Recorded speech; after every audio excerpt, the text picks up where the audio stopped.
یزید جب امیر بنا نا، دو تین چیزیں ہوتی ہیں جب کسی بندے کو قابو کرنا ہوتا ہے، دو تین چار پانچ چیزیں ایسی ہوتی ہیں جس سے بندہ قابو آتا ہے. تو اس نے بھی فوری طور پہ یزید نے دیکھا میرے لیے مسئلہ کیا بن سکتا ہے.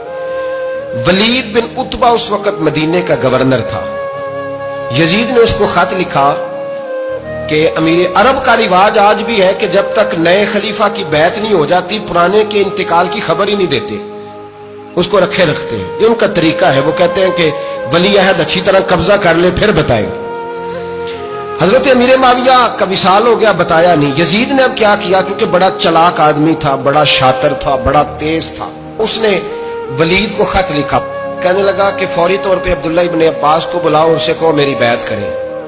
یہ جو بیعت ہوتی تھی نا، یہ بھی سن لے کیا ہوتی تھی. یہ بیعت حلف ہوتا تھا کہ میں اللہ رسول کے نام پہ حلف دیتا ہوں کہ میں یزید کی اطاعت کروں گا، میں اس کے خلاف کوئی بغاوت نہیں کروں گا. کوئی یہ بیعت لوگ سمجھتے ہیں کہ بس ہاتھ پکڑنے کا نام بیعت تھا. اس بیعت کا متبادل جمہوری ملکوں کے اندر ووٹ آیا ہے.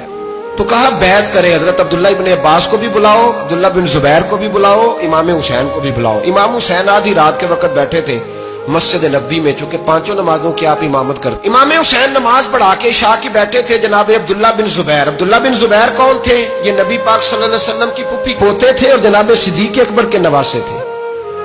حضرت عبداللہ بن زبیر اور جناب زبیر بن عوام عشرہ مبشرہ صحابی ہیں، ان کے بیٹے تھے.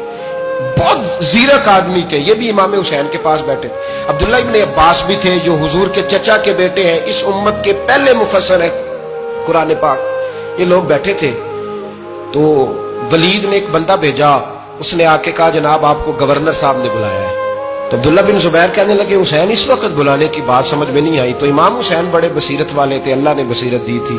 کہنے لگے عبداللہ آپ کو سمجھ نہیں آئی، مجھے سمجھ آ گئی ہے، امیر معاویہ وصال کر گئے اور یہ ہمیں جو بلایا گیا ہے نا، یہ یزید کی بیعت کے لیے بلایا گیا ہے. تو کہا پھر آپ آدھی رات کو نہ جائیں، آپ کے لیے خطرہ ہوگا. تو امام حسین فرمانے لگے خطرہ حسین کو نہیں ہوتا. نہیں کہا پھر بھی آپ مہربانی کریں ذرا احتیاط سے جائیں.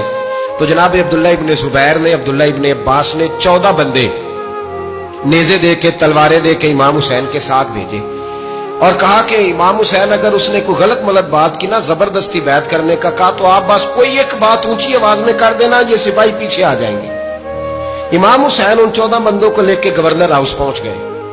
جب آپ وہاں پہنچے اس نے بتایا، اس نے کہا جی حضرت امیر معاویہ انتقال کر گئے اور آپ نے یزید کی بیعت کرنی ہے. تو امام حسین فرمانے لگے میں چھپ کے بیعت نہیں کروں گا. مجمع لگاؤ، جمعے والے دن اعلان کرو. جو طریقہ ہے حضرت ابوبکر صدیق کا، جو طریقہ ہے حضرت عمر فاروق کا، جو انداز حضرت عثمان غنی کا ہے، جو مولا علی کا ہے، سر عام اعلان کرو. اگر ساری دنیا یزید کی بیعت کرے گی تو میں بھی تیار ہوں. تم مجھ سے بیعت لے کے پھر لوگوں کو بتانا چاہتے ہو کہ حسین بیعت کر رہے ہیں تو تم کیوں نہیں کر رہے؟ میں عام آدمی نہیں ہوں، لہذا چھپ کے بیعت نہیں کرتا. جب یہ بات کی نا تو ولید بڑا نرم دل تھا اور امام حسین کی شان کو جانتا تھا.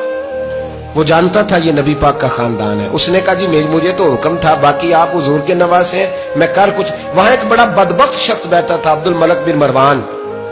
وہ ولید سے کہنے لگا کہ اگر حسین آج تمہارے ہاتھ سے نکل گئے تو تمہارے لیے بہت بڑا مسئلہ کھڑا ہو جائے. انہیں جانے نہ دینا، یا بیعت کراؤ یا ان سے کہو جنگ کے لیے تیار ہو.